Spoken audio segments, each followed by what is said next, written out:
Middle east जंग के 37वें दिन इजरायल ने एक बार फिर से ईरान के इंफ्रास्ट्रक्चर पर जोरदार प्रहार किया है। इजरायल ने ईरान के माशर के अहवास में स्पेशल पेट्रोकेमिकल जोन पर स्ट्राइक किया। इस कॉम्प्लेक्स से ईरान की करीब 70% डोमेस्टिक गैसोलीन की सप्लाई होती है।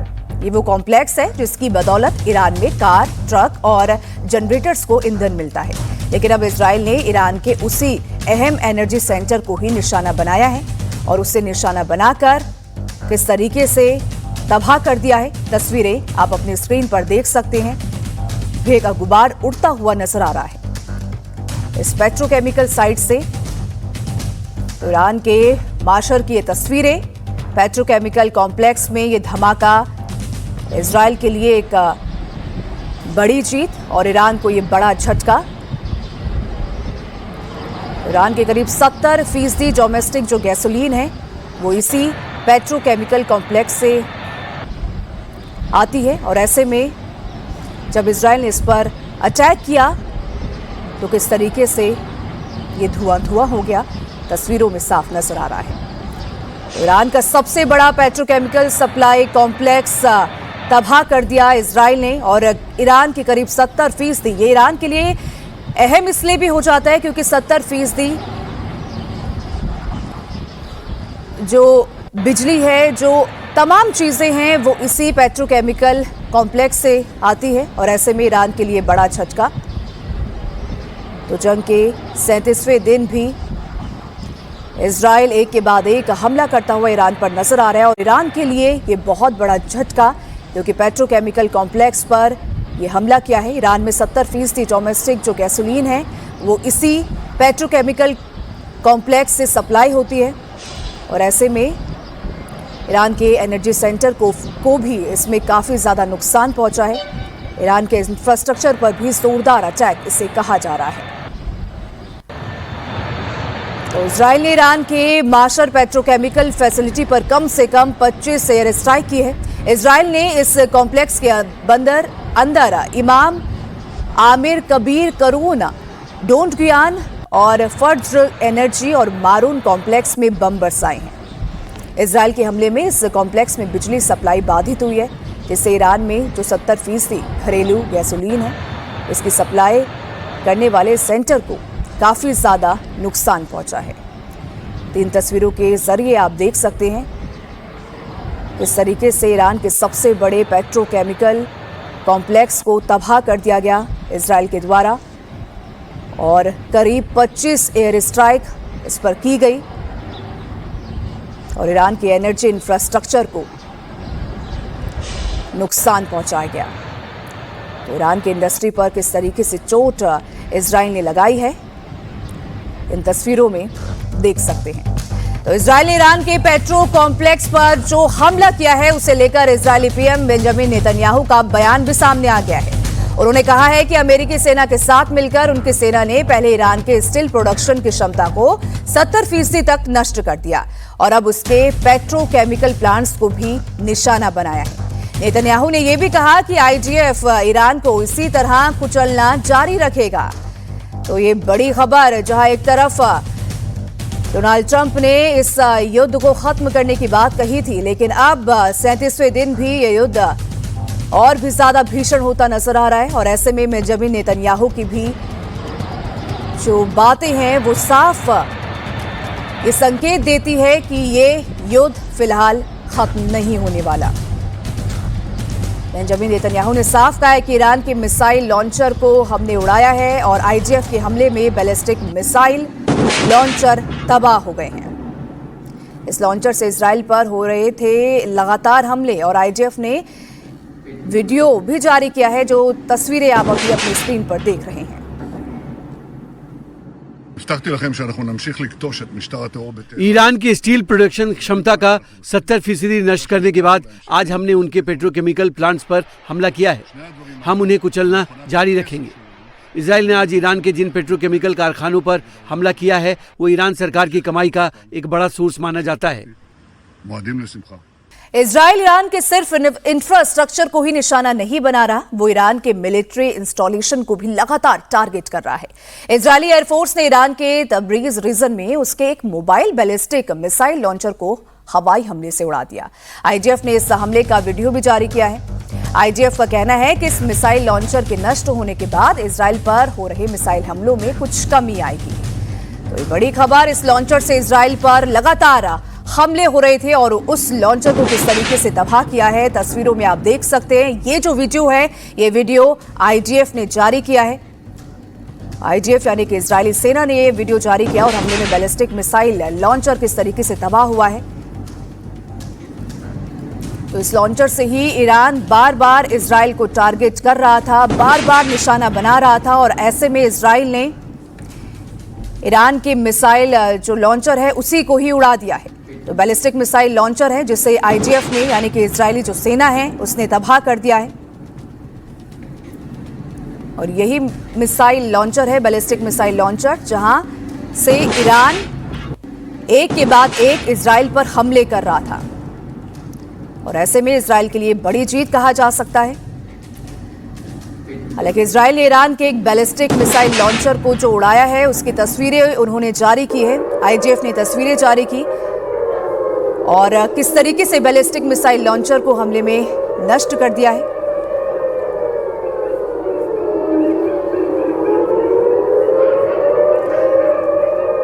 हालांकि इसके बाद ईरान ने दूसरे लॉन्चर से इजराइल के तेल अवीव और हाइफा को टारगेट कर मिसाइल दागना शुरू कर दिए। क्लस्टर बम से लैस इन मिसाइल के लॉन्च होते ही तेल अवीव में सायरन बजने लगे, जो लगातार बज रहे हैं। लोकल एडमिनिस्ट्रेशन की तरफ से लोगों को सुरक्षित जगहों में जाने को भी कहा जा रहा है। इसका मतलब ये है कि ईरान रुक रुक कर इजराइल पर मिसाइल लॉन्च कर रहा है। इजराइल पर ये हमले सिर्फ ईरान की तरफ से ही नहीं बल्कि यमन में हूती विद्रोही भी सेंट्रल इजराइल पर मिसाइल दाग रहे हैं। हालांकि इजराइल के डिफेंस सिस्टम ने ज्यादातर हमलों को नाकाम कर दिया है, लेकिन इंटरसेप्ट करने के दौरान जो मलबे और आग की चिंगारी गिर रही है उससे तेल अवीव में कई जगहों पर भी नुकसान की खबर है।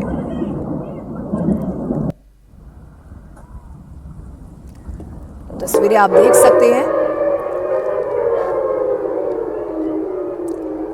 वार पलटवार किस तरीके से जारी है और ईरान की मिसाइल लॉन्चर को इजराइल ने किस तरीके से उड़ाया, इसकी तस्वीरें बार बार हम आपको दिखा रहे हैं। बैलिस्टिक मिसाइल लॉन्चर जहां से ईरान बार बार इजराइल पर लगातार हमले कर रहा था और इस लॉन्चर को न सिर्फ इजराइल ने उड़ाया बल्कि आईडीएफ ने ये वीडियो जारी करके दिखाया भी है कि किस तरीके से हमने ईरान के उस बैलिस्टिक मिसाइल लॉन्चर को तबाह किया है।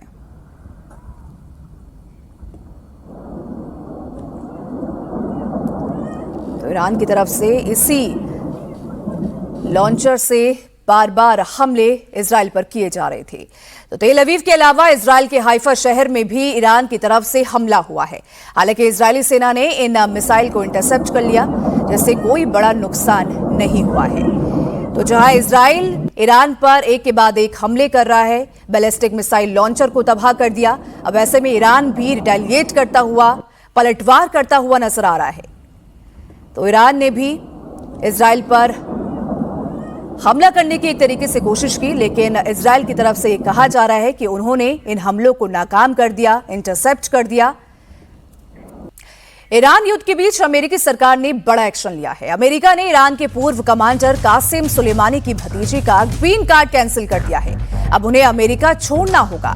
कासिम सुलेमानी की भतीजी हमीदे सुलेमानी अफशार का ग्रीन कार्ड कैंसिल कर दिया गया। अब कासिम सुलेमानी की मौत जनवरी 2020 में अमेरिकी हमले में हुई थी। फिलहाल हमीदे सुलेमानी, अफशार और उनकी बेटी अमेरिकी संघीय एजेंसियों की हिरासत में हैं। अमेरिका के विदेश विभाग के मुताबिक अफशार के पति को भी अमेरिका में घुसने से प्रतिबंध कर दिया गया है। इससे पहले अमेरिकी विदेश मंत्री मार्को रूबियो ने ईरान के सुप्रीम नेशनल सिक्योरिटी काउंसिल के पूर्व सचिव अली लरिजानी के बेटी फातिमा अर्दिशीर लरिजानी और उनके पति सैयद कलंदर मोतामेदी की कानूनी स्थिति भी रद्द कर दी थी। तो अमेरिका के विदेश मंत्री मार्को रूबियो ने सोशल मीडिया पर इसकी जानकारी दी है। मार्को रूबियो ने क्या लिखा है वो भी हम आपको बताते हैं। मार्को रूबियो ने लिखा, हमीदे सुलेमानी, अफशार और उनकी बेटी अमेरिका में ग्रीन कार्ड पर रहते हुए ऐशो आराम की जिंदगी जी रही थी। अफशार ईरान के दिवंगत मेजर जनरल कासिम सुलेमानी की भतीजी हैं। वो ईरानी शासन की कट्टर समर्थक भी रही हैं। जिन्होंने अमेरिकियों पर हुए हमलों का जश्न भी मनाया और हमारे देश को ग्रेट सैटन यानी कि शैतान कहा। इस हफ्ते मैंने अफशार और उनकी बेटी दोनों की कानूनी स्थिति खत्म कर दी और अभी वो अमेरिका से डिपोर्टेशन की प्रक्रिया के तहत ICE की हिरासत में है। ट्रंप प्रशासन हमारे देश को उन विदेशी नागरिकों का ठिकाना नहीं बनने देगा जो अमेरिका विरोधी आतंकवादी शासन का समर्थन करते हैं। तो ये सारी बातें सोशल मीडिया के जरिए कही गई।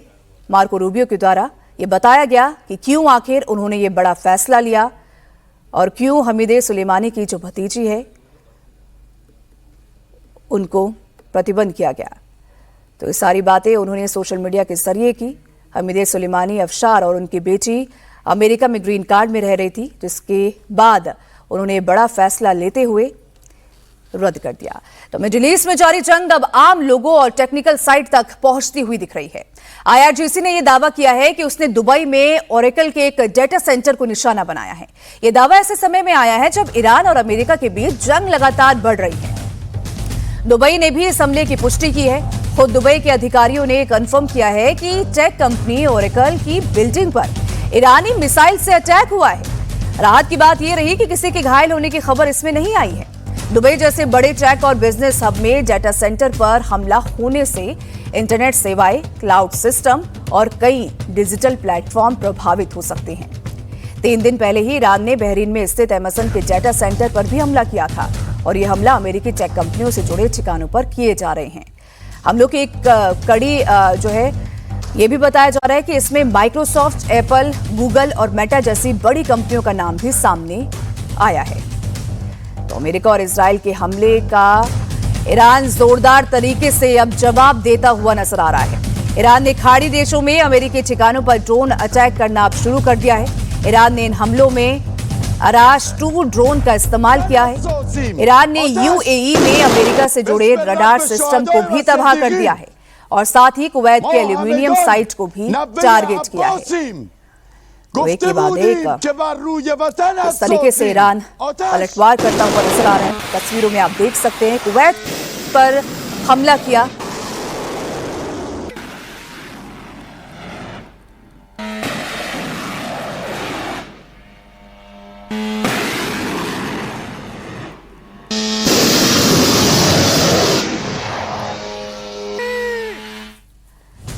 इस वक्त की बड़ी खबर, इजराइल लेबनान में हिजबुल्लाह के ठिकानों पर हमले अब तेज कर दिए हैं। शनिवार को इजराइल ने साउथ लेबनान पर भीषण हवाई हमले किए। इस हमले में हिजबुल्लाह के बड़े ठिकाने को तबाह कर दिया गया। हिजबुल्लाह यानी कि ईरान का प्रॉक्सी, और इस तरीके से अब इजराइल होती हो चाहे वो हिजबुल्लाह हो लेबनान में, उनको ठिकाना बनाते हुए, उन्हें निशाना बनाते हुए नजर आ रहे हैं। तो लेबनान पर किस तरीके से हमला किया है, इन तस्वीरों से आप ये अंदाजा लगा सकते हैं कि इजराइल ना सिर्फ ईरान को टारगेट कर रहा है बल्कि ईरान के जो प्रॉक्सी हैं लेबनान में बैठा हिजबुल्लाह, उनको भी निशाना बनाते हुए नजर आ रहा है। हालांकि इस बीच ईरान के विदेश मंत्री अब्बास अराक्ची ने बुशर न्यूक्लियर साइट को लेकर बड़ा खुलासा किया है। अराक्ची ने कहा कि अमेरिका और इजराइल ने बुशर न्यूक्लियर साइट पर 4 बार हमला किया। इन हमलों से न केवल ईरान बल्कि पूरे खाड़ी क्षेत्र के लिए गंभीर खतरा पैदा हो गया है। अराक्ची ने सोशल मीडिया एक्स पर पोस्ट कर कहा कि न्यूक्लियर साइट के पास हमले बेहद जोखिम भरे हैं। यूक्रेन के जापोरिजिया न्यूक्लियर प्लांट को लेकर अंतर्राष्ट्रीय स्तर पर जो चिंता दिखाई जाती है, वैसी संवेदनशीलता बुशहर के मामले में नहीं दिख रही है। इसके अलावा अराक्ची ने यह भी कहा है कि पेट्रोकेमिकल ठिकानों पर हमले इस बात का संकेत देते हैं कि रणनीतिक ढांचे को निशाना बनाया जा रहा है। अब ऐसे हमले में पूरी खाड़ी क्षेत्र में अस्थिरता फैल रही है और ये बात खुद अराक्ची ने कही। मिडिल ईस्ट में जारी जंग 6वें हफ्ते में पहुंच गई है। अमेरिका, इजराइल और ईरान के बीच जारी जंग और भीषण होती जा रही है। अमेरिका और इजराइल जहां हवाई हमले करके ईरान के सैन्य ठिकानों को टारगेट कर रहा है, तो वहीं ईरान भी खाड़ी देशों में अमेरिकी बेस और इजराइल पर जवाबी हमले कर रहा है। इस बीच अमेरिकी राष्ट्रपति डोनाल्ड ट्रंप ने ईरान को नई धमकी अब दे डाली है।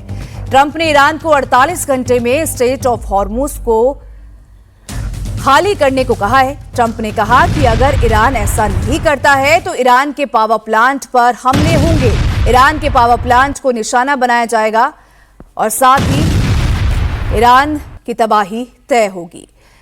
तो डोनाल्ड ट्रंप ने एक बार फिर से ये धमकी ईरान को दी कि अगर 48 घंटे में स्ट्रेट ऑफ हॉर्मुज को खाली नहीं किया गया तो ईरान को इसका अंजाम भुगतना होगा। हालांकि ये तस्वीरें आप देख सकते हैं, ये तस्वीरें वो तस्वीरें हैं जो पिछले 24 घंटे में ईरान ने 4 प्लेन को, अमेरिकी प्लेन को उड़ाया और उसके बाद अब अमेरिका काफी आक्रोश में नजर आ रहा है।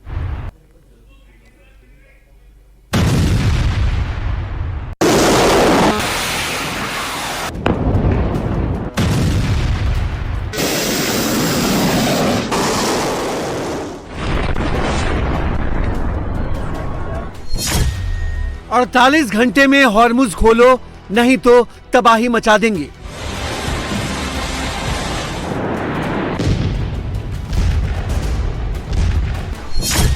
ट्रंप की नई धमकी, ईरान फिर भी बेखबर।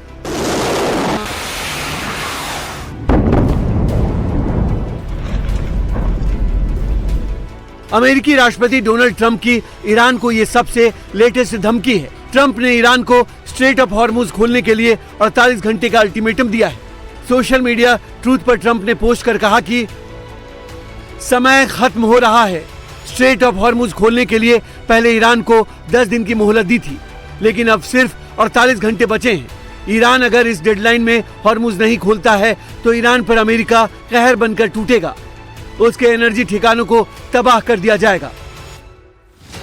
इस पोस्ट के बाद ट्रंप ने एक और पोस्ट किया जिसमें उन्होंने तेहरान पर हुए हमले का एक वीडियो भी शेयर किया है। इस वीडियो के साथ ट्रंप ने लिखा है कि तेहरान पर इस ताजे हमले की तरह ईरान के ज्यादातर सैन्य अधिकारियों को भी मार गिराया है जो इस जंग का नेतृत्व कर रहे थे। ट्रंप की धमकी पर ईरान का भी जवाब आया। IRGC की तरफ से कहा गया कि अमेरिकी राष्ट्रपति की धमकी एक बेबस, घबराया हुआ, असंतुलित और बेवकूफी भरा कदम है। इस संदेश का सीधा सा मतलब यह है कि तुम्हारे लिए नरक के दरवाजे खुल जाएंगे। ट्रंप की ईरान को यह खुली धमकी है कि अगर ईरान ने हॉर्मुज स्ट्रेट नहीं खोला तो अमेरिका जोरदार हमले करेगा। स्ट्रेट ऑफ हॉर्मुज खोलने को लेकर ट्रंप की यह धमकी उस भाषण के 72 घंटे के अंदर आई है जिसमें ट्रंप ने कहा था कि उनको हॉर्मुज स्ट्रेट से कोई लेना देना नहीं है। There's no country like us anywhere in the world, and we're in great shape for the future. The United States imports almost no oil through the Hormuz Strait and won't be taking any in the future. We don't need it. We haven't needed it, and we don't need it. We've beaten and completely decimated Iran.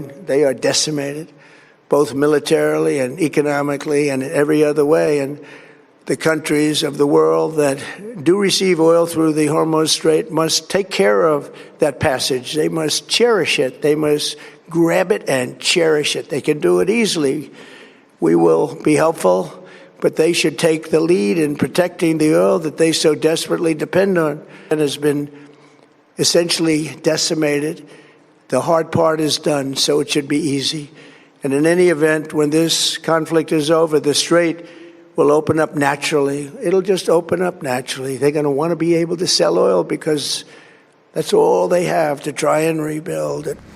Trump भले ही बार बार Iran पर परमाणु हथियार बनाने को लेकर आरोप लगा रहे हों, लेकिन असली लड़ाई तेल और गैस की है जिस पर ट्रंप पूरी तरह कंट्रोल करना चाहते हैं। ट्रंप हॉर्मुज खोलने को लेकर ईरान को 3 बार अल्टीमेटम दे चुके हैं। ट्रंप ने ईरान को पहला अल्टीमेटम 23 मार्च को दिया। तब ट्रंप ने 5 दिनों तक ईरान के पावर प्लांट पर हमले टाल दिए थे।